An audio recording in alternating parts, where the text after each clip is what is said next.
ప్రభువైన యేసుక్రీస్తు నామములో అందరికి వందనములు తెలియజేస్తున్నాను. మీరంతా క్షేమంగా ఉన్నారా?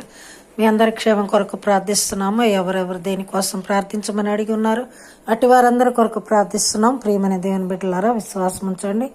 అడిగినవన్నీ ఇస్తాడని ప్రభు పైన నమ్మకం ఉన్నప్పుడు మీకు కలుగుతుంది. అంత మాత్రమే కాకుండా వెంటనే ఫలితం రాలేదని బాధపడవద్దు. ఆయన కోసం వేచి ఉండాలి. ఎంత కాలమైనా కానీ ఆయన ఇచ్చే దీవెన కోసం వేచి ఉండటం తప్పితే మనం ఏం చేయలేము. కనుక ఆయన యొక్క ఇచ్చే దీవెన కొరకు, ఆయన ఇచ్చే కృప కొరకు మనం ఎదురు చూస్తూ ఎంతకాలమైన వేచి ఉన్నప్పుడు ప్రార్థనలో విడవకుండా ఆయన కోసం ఎదురు చూస్తూ ఆయనపై నమ్మకం పెట్టుకొని ఉన్నప్పుడు మీకు ప్రతి కార్యం జరుగుతుంది. ప్రార్థించిన వెంటనే జరగలేదు అని అమ్మగారు అని ఎంతోమంది చెప్తుంటారు. కానీ అలా అవిశ్వాసం వద్దు, విశ్వాసంతో జీవించమని దేవుని నామమున తెలియజేస్తున్నాను.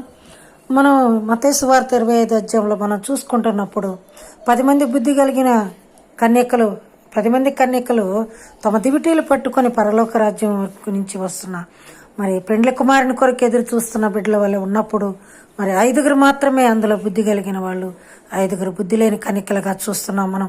ప్రియమైన దేవుని బిడ్డలారా, 5 బుద్ధి కలిగిన కన్యకలు వారు సమృద్ధిగా వారి దివిటీలలో నూనె పెట్టుకొని చక్కగా దేవుని కోసం ఎంతసేపు అని ఎదురు చూస్తున్నారు.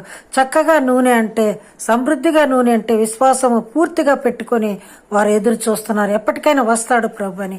కానీ బుద్ధి లేని కన్యకలు ఆ ఒక్క దివిటీల్లో సమృద్ధిగా నూనె పెట్టుకోకుండా ఆ వచ్చినప్పుడు సరిపోతుందిలే, లేకపోతే ఆయన వచ్చే టైంకి అది సరిపోతుందిలే అనుకున్నారు. కానీ అది వచ్చే టైంకే, ఆయన వచ్చే టైంకి ఆ నూనె సరిపోకలేకపోయింది. పెండ్లి కుమారుడు ఆలస్యం అవుతుందని అనౌన్స్మెంట్ వచ్చింది. అనౌన్స్మెంట్ వచ్చినప్పుడు ఆ పెండ్లి కుమారుడు కొరకు ఎదురు చూడాలంటే ఈ బుద్ధి లేని కన్యకల దగ్గర ఆ నూనె మొత్తం అయిపోతూ ఉంది. మరి చీకటి పడిపోయింది, పొద్దుపోయింది, ఆ దీపాలు ఆరిపోతూ ఉన్నాయి.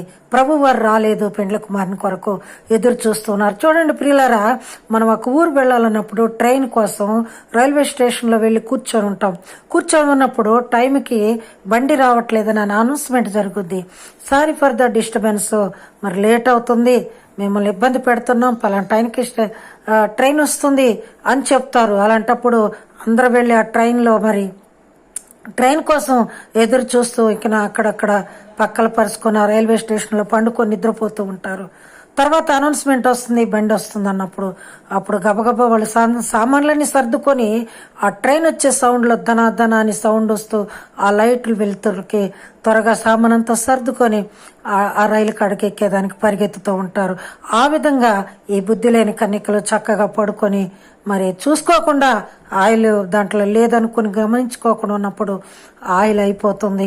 ఇక మరి ప్రక్కనున్న వాళ్ళని అడుగుతున్నారు, అమ్మ మీ దగ్గర ఉన్న ఆయిల్లో మాకు కొంచెం పోయండి, మాది ఆరిపోవస్తుంది, పెండ్లి కుమారుడు లేట్ అవుతున్నాడు అని చెప్పినప్పుడు మరి బుద్ధి కలిగిన కన్యకలు చెప్తారు, అమ్మ మాకును మీకును ఇది చాలదేమో, మీరు వెళ్ళి అమ్మవారి దగ్గరికి పోయి కొనుక్కొచ్చుకోండి అని చెప్పినారు. ప్రియమైన దేవుని బిడ్డలారా, చూస్తున్నారా మరి వారి సిద్ధపాటు ఎలా ఉందో. వారి యొక్క అవిశ్వాసానికి జోడి కట్టట్లేదు. వారు ఒక లెక్కలేనితనముగా దేవుని కొరక ఎదురు చూడకుండా, విశ్వాసం సమృద్ధిగా పెట్టుకోకుండా ఉన్న వారి పట్ల వీళ్ళు జోడి కాకుండా మాకును మీకును ఇది చాలదేమో. చూడండి ప్రియులారా, మాకును మీకును ఇది చాలదని ఎంత క్లుప్తంగా చెప్పి ఉన్నారు దేవుని మాటలో. మరి వారి యొక్క విశ్వాసాన్ని వారు వదులుకోకుండా చక్కగా దాన్ని అవిశ్వాసానికి జోడి కాకుండా ఉన్నట్లుగా బుద్ధి కలిగిన కన్యకలు మనం చూస్తున్నాం. బుద్ధి లేని కన్యకలైతే మరి అమ్మవారి దగ్గరికి కొట్టుకు వెళ్ళారు. వారి దగ్గర డబ్బు ఉంది, సంచి నిండా డబ్బు ఉంది, కానీ మరి మనసు నిండా విశ్వాసం లేదు, సిద్ధపాటు లేదు, ఏర్పాటు లేదు. దేవుని కోసమై ఎంత కాలమైన ఎదురు చూడాలని ఆ యొక్క విశ్వాసం వాళ్ళలో లేనట్లుగా బైబిల్ గ్రంథంలో మనం చూస్తున్నాం. అదే విశ్వాసం ఉన్న వాళ్ళైతే మరి ఆ దివిటీల నిండా నూనె పెట్టుకొని ఎంత టైంకి వస్తాడో దేవుడు పెండ్లి కుమారుడు ఎదురు చూడాలని ఉండేవాళ్ళు. కానీ వీళ్ళ దగ్గర డబ్బు ఉంది, కానీ వాళ్ళ దగ్గర బుద్ధి లేదని తెలిసిపోతుంది. బుద్ధి జ్ఞానము సర్వసంపదలు దేవునిలో ఉన్నవి, అవి తీసుకోలేని స్థితిలో వాళ్ళు ఉన్నారు. కనుక ఆ దివిటీలు పట్టుకొని ఆ అమ్మవారి దగ్గరికి పోయేసరికి వాళ్ళ అమ్మవారి దగ్గర ఆ డబ్బు పెట్టారు, ఆయిల్ కొనుక్కున్నారు, వచ్చారు. ఈ లోపులోనే తండ్రి దిగిపోయారు, పెండ్లి కుమారుడు రాని వచ్చాడు.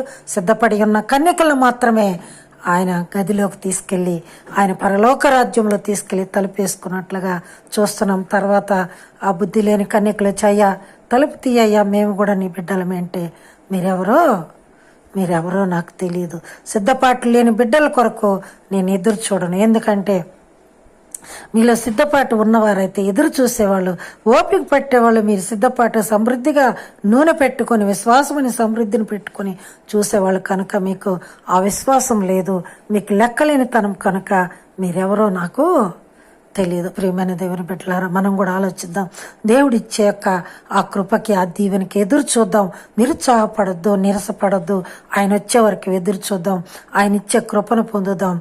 ఆయనతో ఏం మాట్లాడాలో ప్రతిరోజు కూడా నిర్ణయించుకొని ఒక ప్రణాళిక ప్రకారం ప్రార్థన చేసుకోండి. ఖచ్చితంగా మీ ప్రార్థనకు ప్రతిఫలం దొక్కుతుంది. బుద్ధి కలిగిన కన్యకల వలె ఎదురు చూస్తూ జీవిద్దాం. సమృద్ధిగా మన హృదయం నుండి విశ్వాసమును పెట్టుకొని ఆయిల్ అనే సమృద్ధి దివిటీల ఆయిల్ అనే విశ్వాసమును పెట్టుకొని జీవిద్దాం. అట్టి కృప మనకు, మన జీవితాలకు మనకి తోడయుండి నడిపించునుగాక. God bless you all. Thank you one and all.